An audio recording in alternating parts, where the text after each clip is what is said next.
Mu was a continent that broke the world with its existence 50,000 years ago. A massive landmass stretching across the Pacific Ocean, bigger than South America.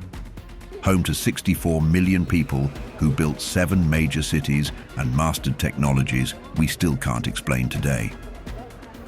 Then, in a single night, the entire continent vanished. But what most people don't know is what daily life in the lost civilization of Mu actually looked like. In the 19th century, one man dared to make a joke of scholars, and his name was James Churchward. In 1926, this British writer published a 3-part book series titled The Lost Continent Mu, The Children of Mu, and the Sacred Symbols of Mu. The shocking thing is that these were no ordinary books. In their pages, Churchward shared a story about the true history of humanity. And it all started like this. Once upon a time, during his military service in India, Churchward became friends with a well-respected Indian monk. But unlike any regular friendship, this relationship with the monk grew when the priest showed the officer a top-tier secret in the form of a stone tablet. On this tablet lay a long text in a language that the soldier could not comprehend. But after a quick deal of promising to restore and preserve the sunburnt clay tablets, the Indian monk taught Churchward how to read the language, the Naga Maya language. And when Churchward could finally understand the text, he knew he had found the holy grail of human existence. On those tablets, Churchward discovered that all of mankind has its roots in one place, Mu, the lost continent. In his words, Churchward wrote, "The place where man first appeared, Mu," and he didn't stop there. From the tablets, Churchward provided fine details about what this continent looked like. Even the inhabitants, called Nakal, were not left out. Described as a majorly black civilization, Churchward broke the camel's back when he blatantly called them advanced. His book reads that their world was superior in many respects to our own. And in truth, when you consider Mu's rumored location and the outstanding landmarks erected there, you can't help but believe Churchward. Still, when you think about it, is an unverifiable sunburnt tablet passed down from a nameless monk enough to believe that man first appeared in the Mu continent. No logical being would wholly take the testimony of one witness for a matter so intense. Fortunately for Churchward, there was supporting proof. This supporting piece of evidence came from a man named William Niven. In 1921, nearly 50 years after Churchward's encounter with the priest, Niven discovered the first of over 100 tablets in San Miguel, Amantla.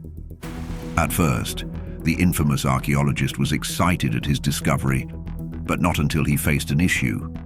The language on these tablets was too complex to understand. After searching near and far for an interpreter, only one person could rise up to the challenge, none other than James Churchward. Turns out, the Niven tablets were also written in the ancient Naga Maya language. This led many to truly wonder, what if the Niven tablets were also written by the descendants of the Mu civilization? Good question, yes, but you must brace yourself for more. Because in the subject of proof, James Churchward had more up his sleeves. If the Mu civilization did exist, and they left a string of messages on unearthed tablets, where is their physical trail?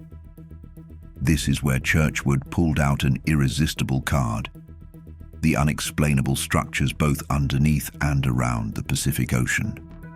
According to the author, this was the area deduced to be inhabited by the Nakal.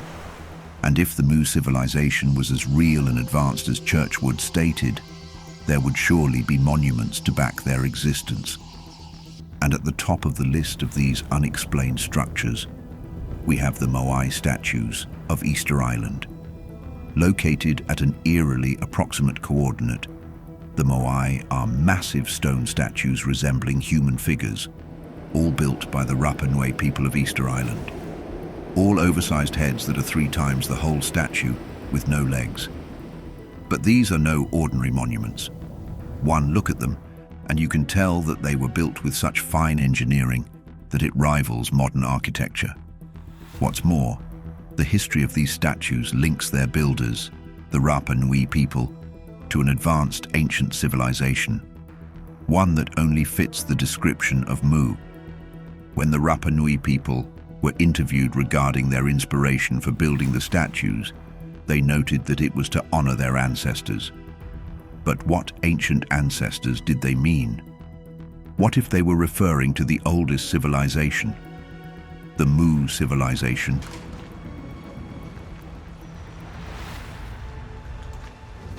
For the icing on the cake, the ancient advanced pyramids scattered around the world will forever be a wonder. With engineering gurus still speculating about how such marvelous architectures could spring up all over the world and still maintain a similar style and quality, despite being built years apart, the pyramids all point to far more advanced builders. Trust Churchwood to put a name to that origin, the Mu civilization. Sadly, this advanced race met a sudden, disastrous end. According to the tablets, in a single catastrophic night, the place where man first appeared was entirely wiped out. Unfortunate story? Yes. But today, we have a chance to relive the beauty that was Mu. Seeing how wondrously advanced this lost civilization was, it begs the question, what was it really like? If a spell went wrong and you woke up in Mu tomorrow, how would life be? It's your first morning in Mu, and like any other day, you stretch your limbs and open your eyes. But when you do, you're hardly prepared for the sight before you. Turns out you are not the only living thing in your chambers, as your room's walls glow with intent. What are they made of? You wonder. But the question gets sucked in when you step outside. You quickly realize that both inside your room and the outside world bear an uncanny resemblance to one thing: perfection. Your home isn't just a structure, it's a living system. The walls are made from a material that looks like volcanic stone but feels different, warmer, almost alive. According to Mu's builders, this stone has been treated with specific vibrational frequencies that allow it to channel Earth's natural energy. The result? Your home regulates its own temperature. In the heat of day, you notice that it stays cool, and in the chill of night, it radiates warmth. No fire or modern temperature regulator is in sight. With no fuel burning behind the scenes, one thing is clear: the building itself is the technology.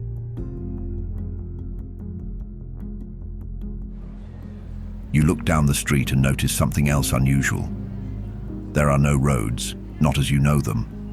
Instead, pathways of smooth stone wind through the city in patterns that seem random and scattered. But the truth is, they are not really scattered. These paths follow sacred geometric principles created and passed down through generations of Mu engineers. Walking along the roads, you realize something. You feel better here. All the stress from the previous day seems to have vanished and is now replaced with energy. This is because the Mu people designed their cities to enhance human consciousness. Every street, every building placement, every public space was engineered to support physical health and spiritual awareness. How crazy is that? But there is more to keep your mouth agape. As you walk through the city, you pass by structures that would baffle modern engineers. The buildings appear to be carved from single massive stones. There are no seams, joints, or rough edges, just perfect flowing surfaces that seep into one another. How did they do this? A According to accounts of Mu's technology, the Narkal didn't cut stone with chisels and hammers. They used specific frequencies to alter the density of rock, making it soft enough to shape by hand, then allowing it to re-harden into permanent form. But before you can fully make sense of the architecture, something else grabs your attention. It's the people.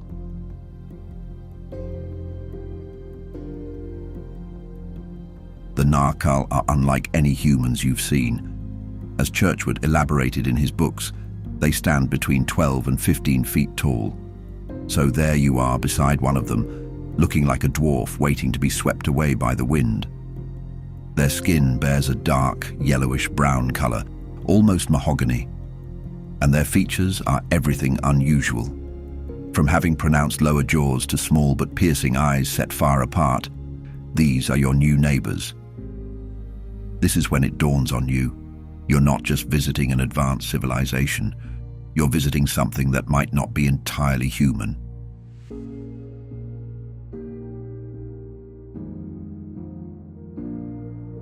As the saying goes, curiosity kills the cat, but yours doesn't end you.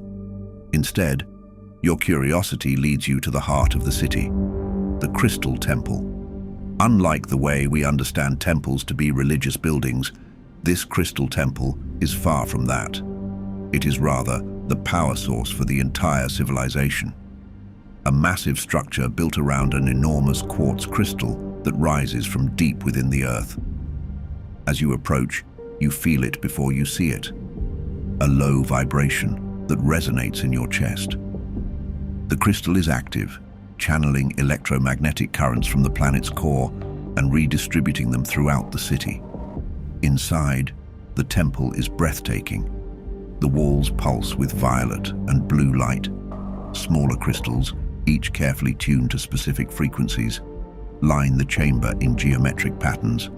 Knuckle technicians move between them, adjusting positions, fine-tuning resonances.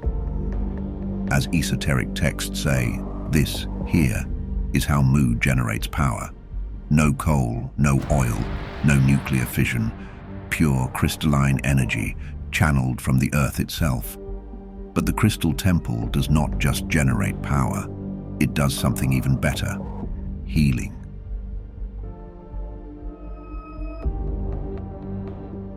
From ancient texts, we learn a shocking detail. Healthcare in Mu operates on principles that would throw our modern medical system in the dust. How so?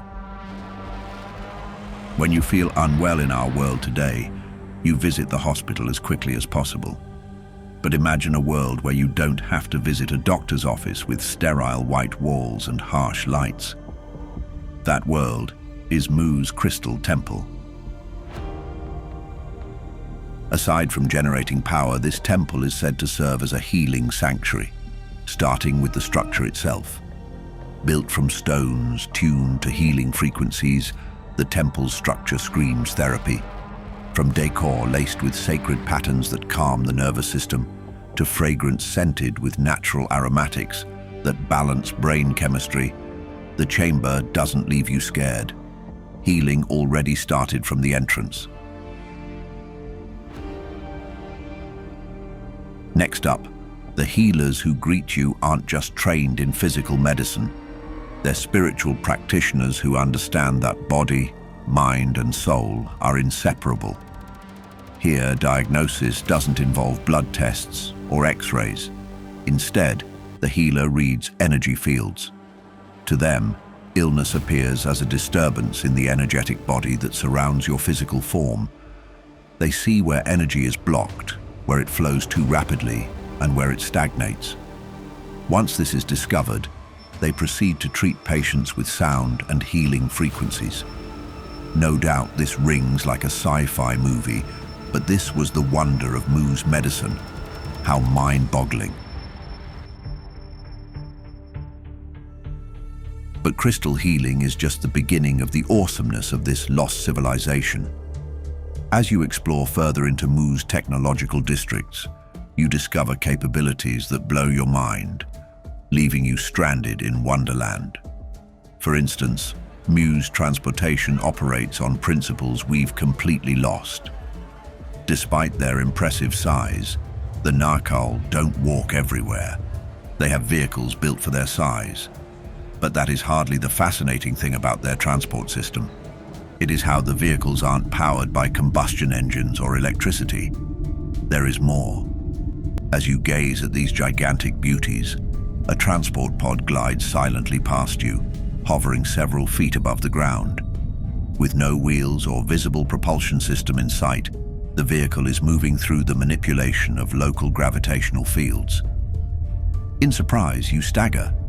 At this point, things are getting too much to take in, and you gradually begin to understand why scholars refuse to accept Churchward's claims. According to Mu's records, their scientists mastered anti-gravity millennia ago. By using precisely tuned crystal arrays, they create fields that fight Earth's gravitational pull. The result is that silent, efficient transportation that requires no fuel and produces no pollution.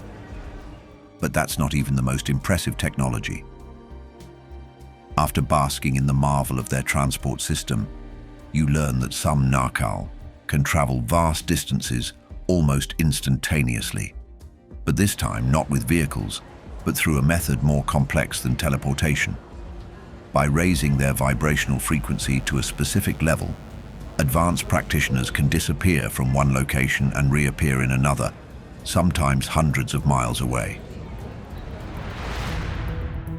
After getting swept away by these wonders, something hits you. Where is your mobile phone? Nowhere to be found. Because in Mu, there are no phones, or writing of messages, or sending of letters. So how do they communicate? It takes you a moment to realize, but when you look around, you see that the Narcal people all seem to communicate perfectly without saying a word. This is what science calls telepathy. However mystic it looks, it is not.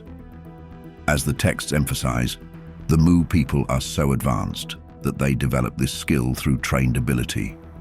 From childhood, Mu's citizens learn to project their thoughts and receive the thoughts of others. At first, it works only over short distances, but with practice, skilled telepaths can communicate across continents. Before you can understand the concept, you witness a demonstration.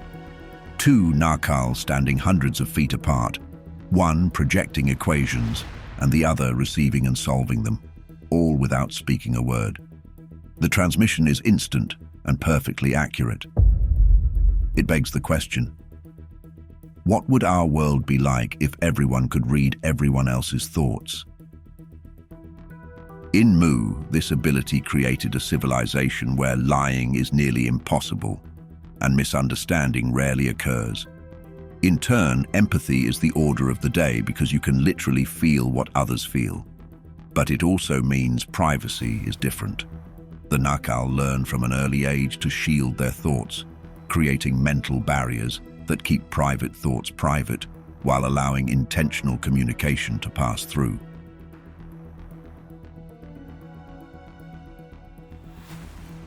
But for a moment, let's step away from the extraordinary and look at ordinary life. What does a typical day look like for an average citizen of Mu? It doesn't take long before you deduce it. At first, you wake to gradually increasing light as your house responds to dawn. The walls warm gently, encouraging natural waking. And as for food, your first meal of the day, and the others, comes from your home's personal food cultivation system.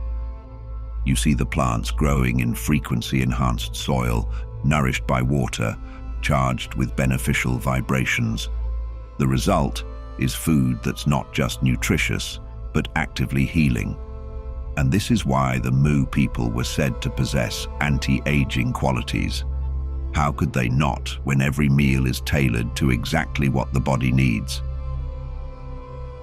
After eating, you head to work. But work in Mu isn't drudgery, a forced labor where people are forced to do tiring work just to make money. No. In Mu, the Narcal believe everyone has a sole purpose. So from childhood, citizens are guided to discover their natural talents and trained to develop them fully. Some become crystal technicians. Others become healers, farmers, artists, or teachers. Here, work is viewed as sacred service. As the texts reveal, there's no poverty or homelessness in Mu, as the civilization's abundance is shared equally. And since everyone's needs are met, greed loses its appeal. The afternoons and evenings here are filled with learning and peaceful gatherings. This is daily life in Mu, work that fulfills, learning that expands, a community that nurtures. But the thing is, Mu isn't isolated. Despite being a thriving community themselves, the Nakal somehow maintains contact with cultures across the globe. Like the texts provide, Mu's navigators have charted the entire world, and they did not achieve this with mere compasses, but by reading Earth's energy grid. They navigate electromagnetic pathways connecting sacred sites across continents. As for their ships, they are a continuation of the marvel that is their transport system. Constructed from materials that resist water damage and powered by crystal energy systems that never need refueling, their ships are technological wonders in themselves. When you trace the transport trails, you learn that these ships journey to Egypt, and in what might sound conspiratorial, they probably travel there to seed pharaonic civilization. In addition, they journey to India. This way, Vedic culture can absorb Nakal wisdom, and even to China, Mongolia, and across the Pacific to the Americas. Here, their most valuable export isn't goods, it's knowledge. In a bid to spread their advancement, Mu's missionaries teach agriculture, astronomy, architecture, and even spiritual principles worldwide. But wait, is there any evidence for this? Consider the similarities between ancient cultures that supposedly had no contact. Pyramids appear in Egypt, Mexico, China, and Peru, and they all appear to be built using similar geometric principles, and shockingly, all aligned to celestial bodies. For example, the flower of life symbol appears in Egypt's Temple of Osiris, China's Forbidden City, and India's Ajanta caves. Even Iraq and Israel's monuments harbor this symbol too. How does one symbol make its way to cultures with no relationship, across a span of thousands of years? Unless they were connected by a similar ancestor, perhaps. Think about it. Like that's not a hard enough pill to swallow. The flood story appears in Sumerian, Hebrew, Greek, Indian, Chinese, and Native American traditions. What if these aren't coincidences? Could this explain how ancient sites separated by oceans share identical architectural features?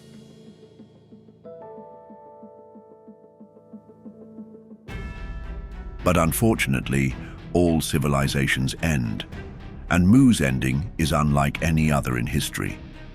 After experiencing the wonders of Mu, your eyes begin to see the way this great civilization falls apart. The decline begins gradually. Out of the blue, a faction emerges among the Nakal, questioning the old ways. Why share power equally? Why shouldn't the strongest rule? From a once peaceful land, the people begin to experiment with crystal technology in ways the ancients warned against. Suddenly, the sly ones start pushing energy grids beyond safe parameters, attempting to weaponize frequency into sound-based weapons that can shatter stone or stop hearts. The Earth itself is alive, the masters warn them. Push too hard, and there will be consequences. But the faction doesn't listen. This is where Mu's destruction began, from the darkest of hearts. A land once brimming with life and advanced technology becomes a place where harmony begins to fray. From different corners, arguments erupt over leadership, and resources are hoarded. It's easy for you to spot it, as there are similarities in our world today. You watch as an entire civilization enters the Dark Age without even realizing it. And you know how the story goes. When the world becomes too dirty, it calls for a cleanse. So Earth's warnings begin. Earthquakes. Dormant volcanoes are activating. Tsunamis are striking with increasing frequency. The Masters issue a final warning. We have broken our covenant with the planet. The Earth will correct this imbalance. Those who wish to survive must leave now. Some listen. Ships depart, carrying refugees who will seed new civilizations. Egyptian, Mayan, Indian, Polynesian, but most stay. And then it happens. The wave hits. In a single night, 12,000 years ago, Mu vanishes. 64 million people gone in the blink of an eye. An entire continent that bloomed with the best of technology sunken into the earth. But what if Mu survives in ways we don't recognize? Take, for instance, the Easter Island Moai, the Nan Madol structures, the Yonaguni Monument. Are these structures Mu's legacy? What's more, there are questions to consider. What if we are making the same mistakes? Pushing nature to breaking points? Hopefully, we don't end up underground. What do you think about the lost Mu civilization? Would you like to really live there, even if for a day? Tell us in the comments. And if you enjoyed this journey, please leave a like and share the video. Keep your minds open, and until we meet again,